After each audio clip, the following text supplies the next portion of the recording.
And the Lions, I thought, had a very good draft.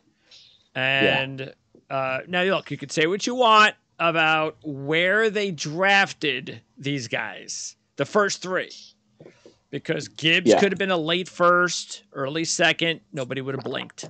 Campbell could have been a late first, second, nobody would have blinked. Laporta could have been a third, nobody would have blinked.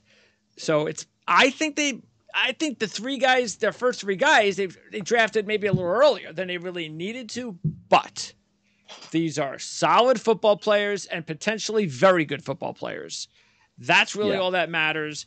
And then to be able to get Brian Branch, pick 45, and then to be able to get Hendon Hooker in the third round is what really solidified. When you take a look just at the names of the five guys of their top five, one of the better drafts in the NFL in the draft this year.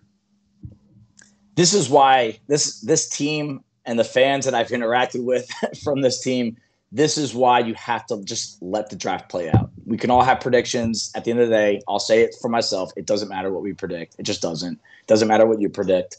Let's let this thing play out. Create this pretend scenario for me.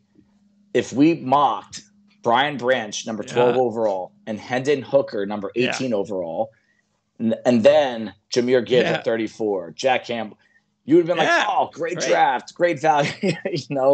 It's just the order in which these guys were taken was not what we thought it would be. But to get those first five picks, if you took everyone's first five picks in this draft, I have a hard time thinking anyone's got a better first five than Detroit. And I don't care where they got drafted either. So Jahmyr Gibbs, we just got done talking about Bijan Robinson to the Falcons. And I do think he'll be the best back out of this class. Jahmyr Gibbs is right there. And if you told me to make a bet on who's going to be the best running back out of this class, I will say Bijan with Gibbs second, but it's not like 80-20. It's probably 55-45. I think Gibbs can be that close to him. And he's just got special movement traits, guys. And speed kills in the NFL. And he, like Bijan, is someone that's going to help that passing game out immensely. So, I'm a huge Jack Campbell guy. I'm a huge Sam Laporta guy. We've seen the trend that guys leave Iowa and they become better football players. And I'm not bashing the program, but I do think that offense, that system is a little outdated compared to the rest of college football. That Lions fans, you guys might be getting players that were good at Iowa, Campbell and Laporta, and I think you're going to see an even better version of them at the next level. Yeah, but I will say though, I am a little bit surprised that they did go with Sam Laporta. He was. Okay. I mean, just look at it. He was what, the second tight end picked? Third or second? Yes, second, I think. Right. Kincaid, Laporta, and then Mayer went after. So him. That's and look, I know he's a very safe pick, and maybe that had a lot to do with it. But I don't look at Sam Laporta as he's not a difference maker type. He's not a guy where, and maybe it was more of, hey, you know what, we got a solid tight end. Let's do it. But in that case, why don't you just go after Michael Mayer, who I think might be a little bit. So, but then again, Washington was sort of like maybe you could miss with that. That wasn't a safe pick. So what do you what do you think about Laporta in that spot as the second tight end? I think it had something to do with the ability after the catch, because we talked about Detroit and the tight ends a few times leading up to the draft, and if I remember correctly, that's where we got the most interaction with their fans. We mocked their first round tight end to them. They got all angry because they think that their tight end room is really good, and it's not bad.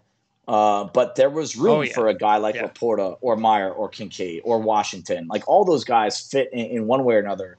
But what Laporta does that Mayer, Washington, what he does well that those guys don't is the ability after the catch. He's quicker, he's more sudden, he's a better blocker on the move too. And Detroit does value that, whether you do or not. They value guys that can block on the move. They do a lot of outside zone running where the tight end will kind of pull across and kind of seal the edge.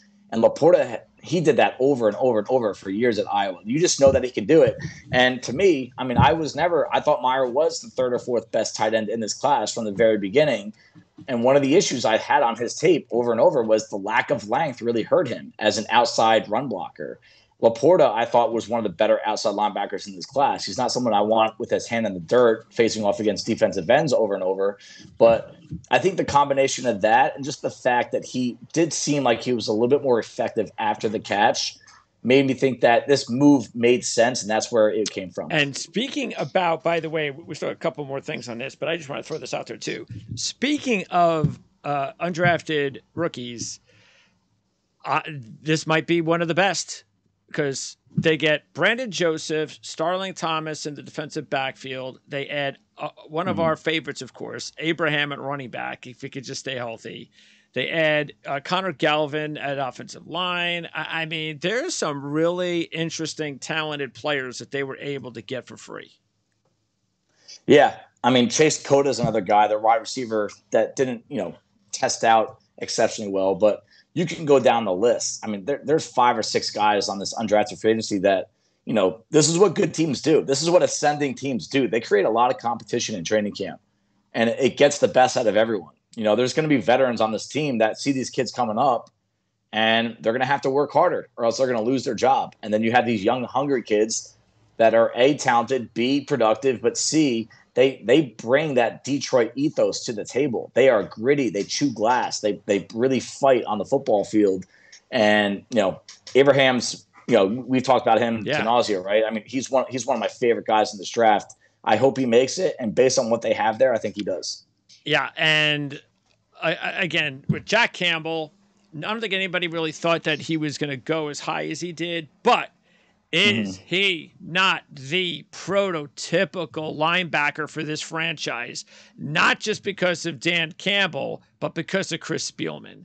I mean, I could just imagine 2 of those guys in the film room. You could have looked at them. They probably had drool coming down their, oh, we got to get, because nobody was picking Jack Campbell. What do you go, 18? Nobody was picking Jack 18. Campbell there. So they probably knew for weeks that he was going to be their pick. So they probably, I just can't wait for when we get this guy in this building. So. And all this talk about these guys, man, Brian Branch, look at what this team has done to the secondary this offseason. I can't remember off the top of my head a team that really personnel, free agency, trades, draft, turn their secondary around the way they have in one offseason. It doesn't always work that way, right? Chemistry matters, guys staying healthy matters. But, I mean, they added Mosley, Sutton, Gardner Johnson, and one of the top values in the draft, Brian Branch, in round 2, via a trade-up to pair with Kirby Joseph, Tracy Walker. I mean, this is a really solid defense. And we knew they were going to add and needed to add a defensive tackle. So what do you think about Martin? Surprised to see him go day 2. I thought that was, I hate to use the term reach. I don't have different terminology. I just thought that he was a possible late day 3 pick. He was a name that started to pick up some steam in the community. We knew about him in the fall. I believe he was a transfer, and he had size, speed, but the consistency, the techniques were just all over the place, that he just wasn't a good football player from drive to drive, just nothing consistent about him. So there's a lot of development that will be needed here. I don't believe he's going to be ready right away. You might see him in specific goal line packages early, but to me, a 3rd-round pick, you got to get someone that's going to contribute. Yeah, he wasn't even, and be a star. Arland's, the draft guy, didn't even have him as a draftable player. Yeah, undrafted free agents, they're great for those guys. So the guys that do our defensive side. So, it's a pick that I think they took a gamble on the tools and hope that he could develop fast, or maybe simplify his role and just put him behind Aleem McNeil and just have him play that kind of inside gap run stuffer to spell him every now and then, because you can't have Aleem McNeil on the field for more than 65, 70% of the snaps. Yeah, that's still an issue for me, really, is that because they're going to need Martin to be a part of this defense, because they can't count on Levi. Yeah. We don't even know if he's going to play. Yep, I agree. That's potential. That could be the potential downfall of this team. They're going to. Well, we'll keep an eye on some free agents if they're available, but there's no. I'd be surprised if they don't add a piece before the season begins. They have to. Agreed. But also, in closing, to get Hendon Hooker in the 3rd round. I mean, how awesome was that? I mean, we talked about the whole quarterback situation with Detroit. No, it doesn't make sense to get one early. Just wait. And then they didn't. I mean, it was all. I could just imagine the couple of picks before taking him. They must have been sweating bullets because just knowing that they could have got this guy where they did. Wow, what a home run! Yep. He could end up being the guy that actually eventually takes over for Jared Goff now, and you don't have to rush him or anything like that.